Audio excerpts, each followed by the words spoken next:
Hello artists. Today you will be learning how to weave using a cardboard loom, warp thread, yarn, and we'll also need some tape. If you're doing this from home, you'll just need to find any piece of cardboard. I have it cut about 5 by 4 inches. Okay, you'll see it's kind of the same size as my hand, so something similar size. What I did to prepare my loom was draw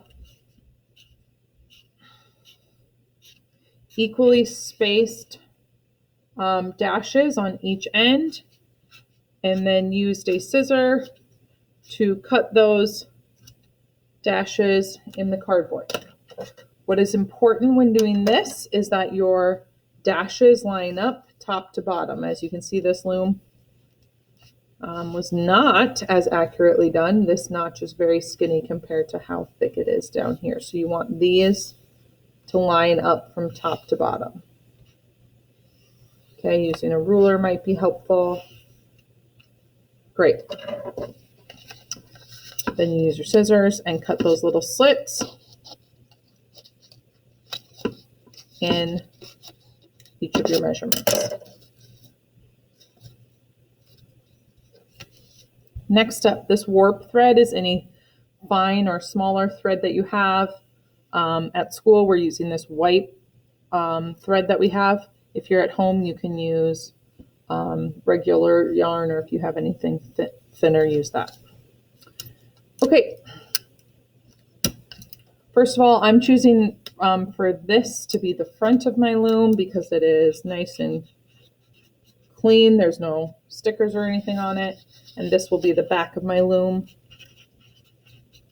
because it has some extra business going on. Okay, we'll start with this smaller thread going through the first notch. Okay, I have about a 2-inch tail on the back that I will tape down so that it does not move. Okay, now we're ready to thread our loom. You can see on your packet that the vertical threads in a loom is called the warp. So we will put all of our warp threads in first. To do that, I start in this first corner slot and then I pull my yarn straight down, okay, to the first slot at the bottom. Then I will turn it over to the back and I'm going to go to the slot next door.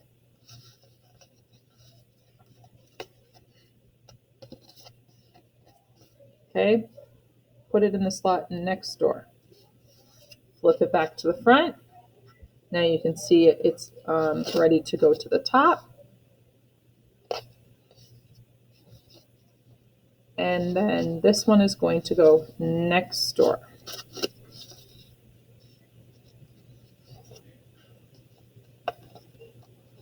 Down to the bottom. You can pause or rewind this video at any time if you would like to see these directions again. I'm going to go quickly to finish this.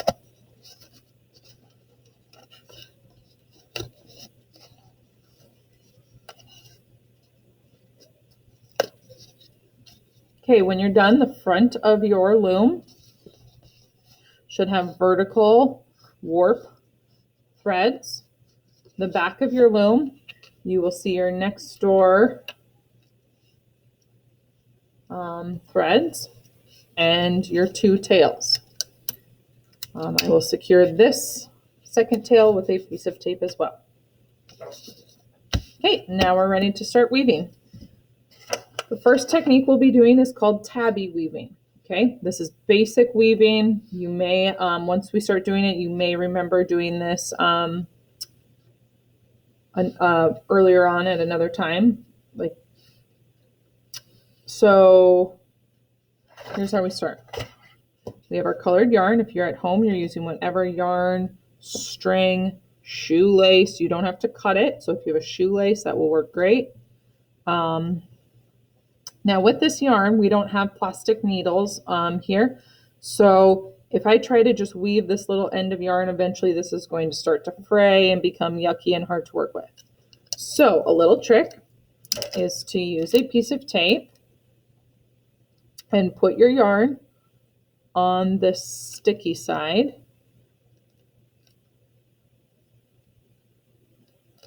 I will fold this tape in thirds.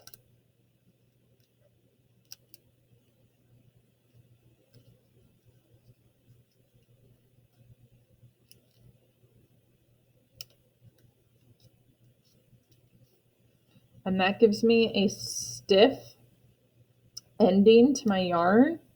Okay, it also prevents the yarn from fraying. This will help me to get my yarn through my warp strings. Here's how you start. Under, over, under, over, under, over. Okay, I'm going every other string. This was under, over, under, over, under, over, under. Then you will pull that thread all the way through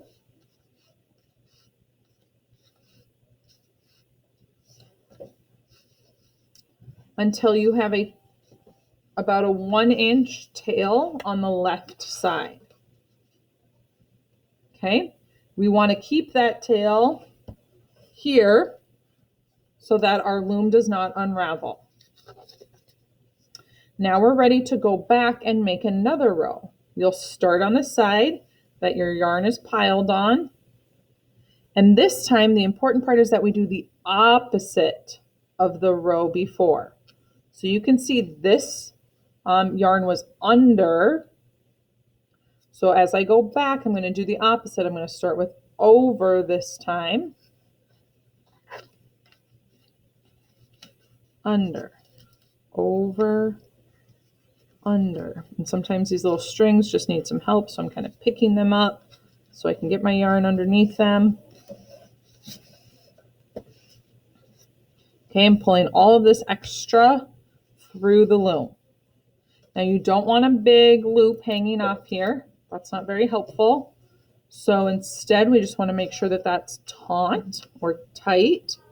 Now here's what it looks like if it gets too tight. If your string is bending, it is too tight and you need to loosen it. Okay? Then we'll repeat that same process going back the other direction. Again, I need to do the opposite. So if this previous row is above, I'm going to start under and continue that pattern until I get to the other side. Please do at least 4 rows of this tabby weaving technique. You could also just go until all of your yarn is used up. All right, thanks for weaving. Hope you have fun.